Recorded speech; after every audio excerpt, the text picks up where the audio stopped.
These donation bins look like an easy way to give your clothes away to a good cause.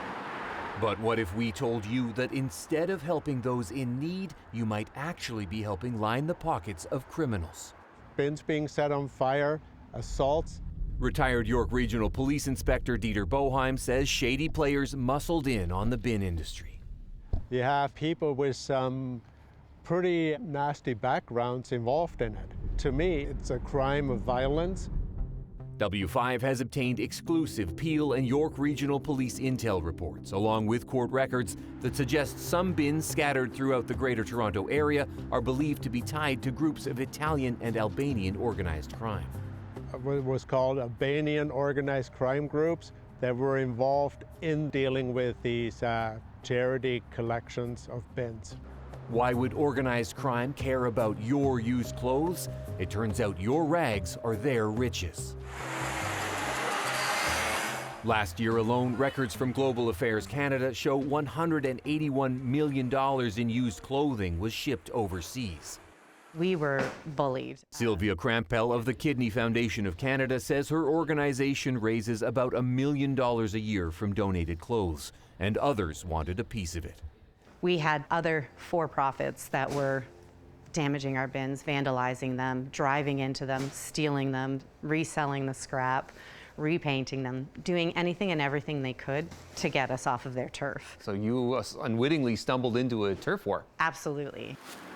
And it may not just be the value of clothes that's appealing to criminals. The Peel Police Intel report bluntly states the used clothing industry is known to be a lucrative cash business, thus making it attractive for organized crime to become involved as a way to launder money. If I was in that business, and I was also, say, in the drug business, I have cash income from various criminal markets, I can launder all that money through one main business, being my used clothing business.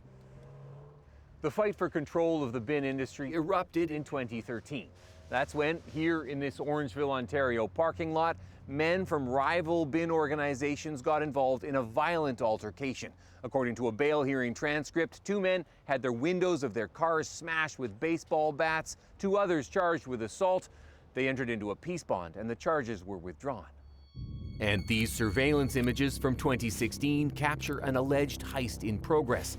The target, clothing donation bins. Disputes between those involved in clothing bins became increasingly violent, including a double stabbing in Mississauga, Ontario, sending 2 men to hospital. This one's heavy, be careful. Meanwhile, Sylvia Crampell keeps working to help Canadians suffering from kidney disease. The job is already hard enough as it is, and it just got 10 times harder because we had to deal with the vandalism and the turf war. And if we don't raise that money, it takes away from what they can do for kidney patients and for Canadians. Crampell wants anyone out to donate clothes to watch the signs on the bin. Otherwise, there's a chance their valuable clothes are going to fund organized crime.